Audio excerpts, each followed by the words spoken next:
myself. Oh, that works, okay. Yeah, but I think it just gets you in the frame. Hello guys. So today I have joined with me Brandon Connor. Hi. I have that correct, right? Yeah, you got it. Okay. He decided to go ahead and volunteer to talk about week 6, a devastating week for first year medical students. Before we jump onto all of this, talking about case of the week, lectures, all that good stuff, can you go ahead and introduce yourself real quick? I'm Brandon. I'm also a first year medical student along with Brian, and I'm here to talk to you a little bit about week 6 and kind of some of the struggles we went through. Question, did week 6 suck? Week 6 did suck.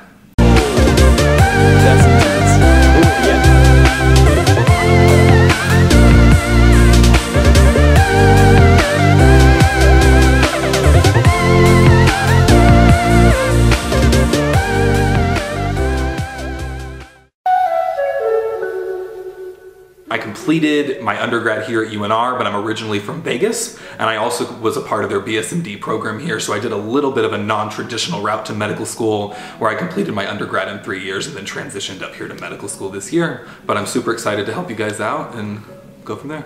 Thankfully, Brandon talked about himself a little bit more, which is great. If you can elaborate just a little bit more, and question I like to ask people specifically is, how was your uprise to medical school? What did you do for undergrad, and why did you just simply choose to pursue medical school? Sure. So I originally came to UNR as a biochem major, but I actually switched right when I was a freshman to become a bio major. And when I look back on it, I think I actually enjoyed biochem a little bit better than biology, but I had some of the best experiences I could have imagined here at UNR's biology department. I was one of their teaching assistants for 5 semesters, and I was able to work with a lot of Biology 190 students in introductory biology, as well as in genetics as well. So I had a lot of great experiences, but very much enjoyed my biochem experience here, and I think it's helped a lot in medical school as well. In addition, I kind of got my start in medicine from a very young age. I always knew I wanted to be a doctor for the most part. He's a young guy. And a lot of it stemmed from just the background that my family had. I have a lot of people in my family with cardiovascular issues, and I also have a younger sister who has dealt with some mental health issues, and just getting to see the doctors interact with her and our family and do their best to comfort her as well as us and inform us about everything we need to do moving forward has just been so inspirational to me, and I want to be able to do that for people in the future. You don't have to elaborate, but you actually, so you have like psychiatrists involved with your sister then? Yeah. That's me, guys. Okay, so yeah, that's actually cool. I didn't know that. Now that you guys a little bit more about Brandon, we're gonna jump into the overview of the week. So let's start off with first about what happened as far as lecture material went. Brandon, you have a better memory than me. Talk to them about what we went over in week 6. As a whole, week 6 was primarily focused on the nervous system and different types of drugs that we'll be seeing in future blocks as we go through medical school. The primary focus was on the autonomic nervous system, which is their basis for how we regulate certain processes in our bodies. And they wanted to start there instead of the whole nervous system, just so we had an idea of how our body regulates itself almost in an automatic sense. We had a bunch of doctors, which if you come to this medical school, you'll know that he is a pretty... We can't mention names. Oh, we can't? Oh. It's hard. We had a bunch of professors come in and teach us about autonomic nervous system. We also had professors come in and teach us about action potentials, and we even had a lecture about ethics, which kind of diffused some of the stress of the week towards the end. Yeah. And so that was pretty fun. But our case of the week was very engaging. This was the first time where we actually got to use a patient simulator to model what we were learning that week. And so there was a lot of nervous system, a lot of pharmacology, some ethics thrown in there, but as a whole, it was just difficult in terms of the amount of material we were given, and also the fact that a lot of us were unfamiliar with what we were given that week as well. And then keep in mind, we had, I think it was somewhere around 10, 12 lectures. This is actually the, I would say, least amount of lectures there was, but the amount of material we had to go ahead and digest within that week was pretty overwhelming. Consider the fact we have our exam coming in about 2 weeks, and everybody feels like shit about what they're doing. Exactly. With that being said, at the end of the week, there was, I would say, a lot of distraught maybe going on, whether or not people could go ahead and digest this material. And overall, the lecture material, looking back on it now, it was very fun to learn, I will say. I mean, I agree. Yeah, Brandon probably agrees too. But it kind of sucked for the exam. This was by far the hardest week that we have done so far. But thing I liked and that we're going to talk about later was it really tied in with the case of the week very nicely. To have all of that information synthesized, work together with the case of the week in such a a harmonious way was very nice to have, and I liked it. I agree. I think even though it was difficult, all of the material we were learning this week is very applicable to this field, and it will definitely be appearing again both in future blocks and on step 1. And so it's important to learn now. Okay, so to move on to the case of the week, you kind of got a preview from Brandon when we were talking about the lecture part. Case of the week involved pheochromocytoma. I pronounced that correct? Yes. He knew about it more than me before we even started filming. Essentially, from what I got, correct me if I'm wrong, but it's a tumor that is actually growing on your adrenal glands. Yes. And essentially, if you have that, for those of you guys who know what a tumor is, it's a large mass that can be located in a bunch of areas inside of your body.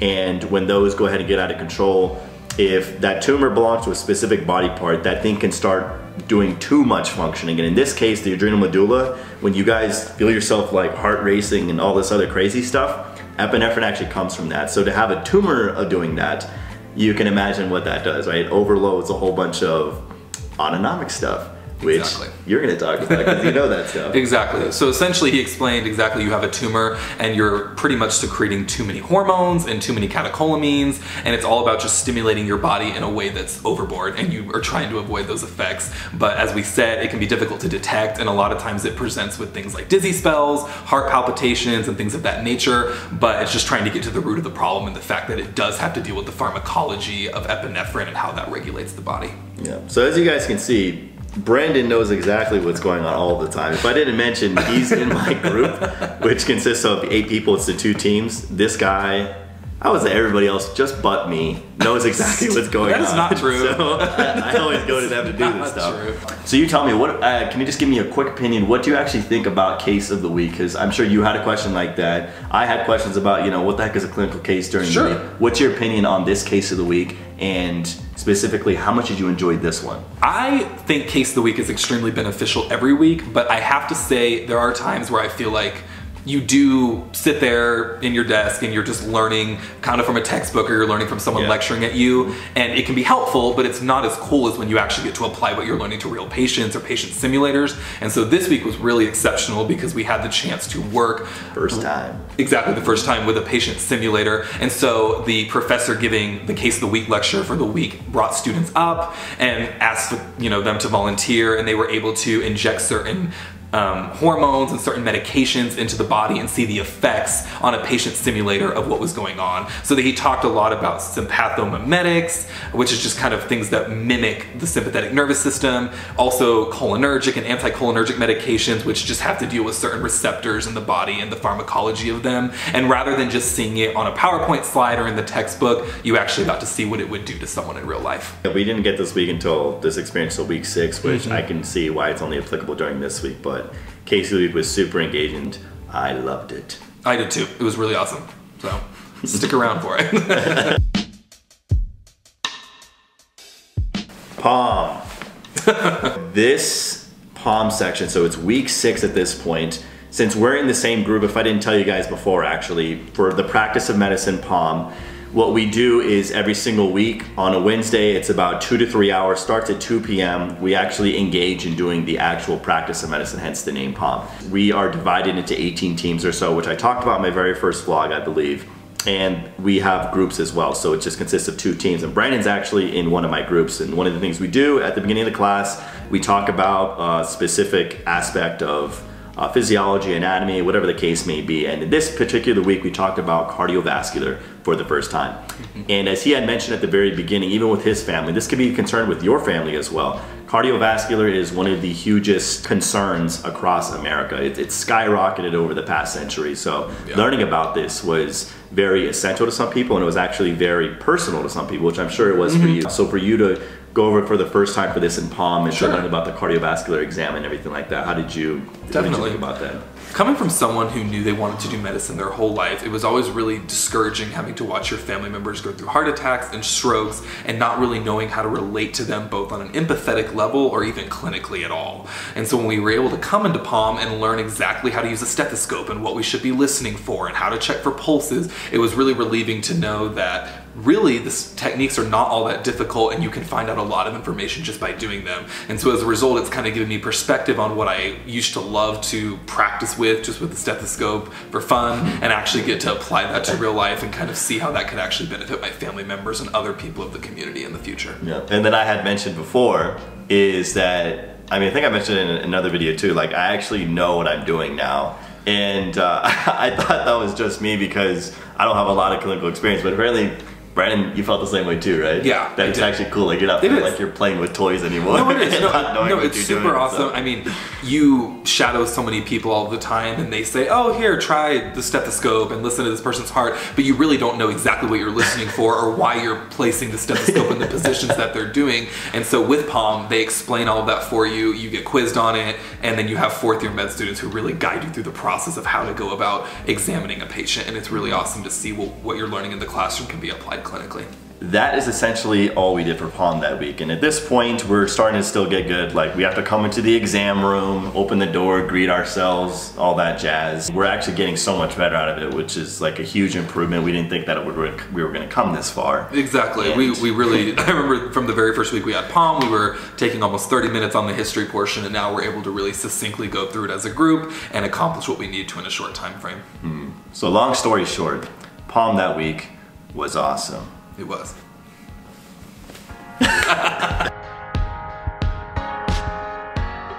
One more thing, the essay. Week 6 came around and everybody had a complete shit show with the week 6 essay, except for one person, and that is Brandon. For whatever reason, let me go ahead and go onto my soapbox here. I freaking thought I studied hard enough for that. I felt good about it. Weeks 5, 4, 3, 2, 1. Felt good about every single one. The week 6 come along, I get a freaking 5 out of 10. Brandon here, tell me what you got again. Okay, I got a 9 out of 10. A 9 out of 10. However, it was the hardest essay by far. Yes. The weeks leading up to that, it was very easy to go through the material. It was a lot of material, but it was easy to go through the material, study the way that you sort of did in undergrad and maybe with a little bit more time devoted to it, and then nail the essay for the most part, just because you've learned the material and you've learned the concepts. But for this one, I had to struggle between eliminating multiple options and going back and forth between two. I also struggled a lot of times with the clinical application questions where they would ask you what the drug is doing inside the body, and I knew generally for memorization what the drug was, but I didn't know exactly how it applied. And so these questions were very thought-provoking and required you to know more conceptually what was going on rather than just rote memorization. So even though I did score well, a lot of it just had to do with reasoning through the answers, and it was much harder than it should have been. So, which I obviously didn't do. No, I'm sure you did. I did do that. It required a lot. Yeah, it required a lot more thought, and people just probably had to study a lot more on the weekend to get it. But once you learn those concepts, they continue to come back, and so when we see them again and again in block 2 and block 3, we'll remember them better, and we'll be able to answer questions better too. Previous 5 weeks, essays weren't so bad. This week, totally caught us off surprise. But Brandon here is a great division man. Thanks. And this is my fun part to ask you the questions. Sure. Okay, you can't look. Oh, I can't look. Okay. Pick a number, 1 or 2. 2. Why does everybody pick this one? You know, let's do it.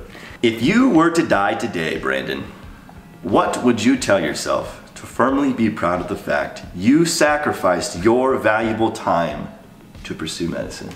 If I was to die today, what would I tell myself? I would say that even though it was hard, I wouldn't want it any other way because that's what I've been passionate about my whole life.